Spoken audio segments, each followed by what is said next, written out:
कापूस उत्पादक शेतकऱ्यांसाठी आनंदाची बातमी आहे। भारतीय कापूस महामंडळानं अर्थात सीसीआयने आता कापूस खरेदीच्या मर्यादेत वाढ केली आहे। या निर्णयाने लाखो शेतकऱ्यांना फायदा होणार आहे। सुरुवातीला सीसीआयने हेक्टरी फक्त 5 क्विंटल कापूस खरेदीची तुघलकी निर्णय घेतला होता। या जाचक मर्यादेला संतप्त कापूस उत्पादक शेतकऱ्यांनी कडकडून विरोध केला होता। कापूस खरेदीच्या मर्यादेत वाढ करण्याची मागणी जोर धरत होती। अखेर कापूस खरेदीला मर्यादा 23 क्विंटल करण्यात आली आहे। सीसीआयने यावर्षी कापूस विक्रीसाठी शेतकऱ्यांना ऍपवर नोंदणी बंधनकारक केली होती। बहुतांश शेतकऱ्यांना ऍपवर नोंदणीच करता आली नाही। त्यामुळे सीसीआयच्या खरेदी केंद्रावर अर्ध्याहून अधिक कापूस उत्पादक शेतकरी पोहोचू शकले नाहीत। त्याचा गैरफायदा खासगी व्यापाऱ्यांनी उचलला। खासगी व्यापाऱ्यांपेक्षा कापसाला हमी भाव बऱ्यापैकी असल्यानं शेतकरी सीसीआयकडे वळत होता। अशातच कापूस खरेदीची मर्यादा घालून दिल्याने शेतकऱ्याचं मोठं नुकसान झालंय।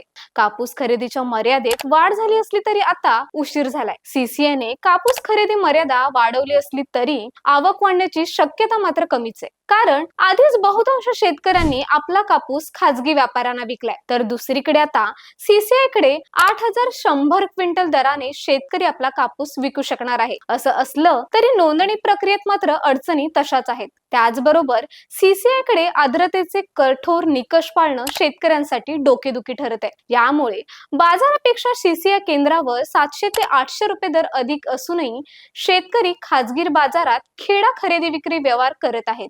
तर तुम्हाला या माहितीबद्दल काय वाटतं? तुमच्या प्रतिक्रिया कमेंट बॉक्समध्ये नक्की कळवा आणि अशाच माहितीसाठी मॅक्स किसानला सबस्क्राइब करायला विसरू नका। धन्यवाद।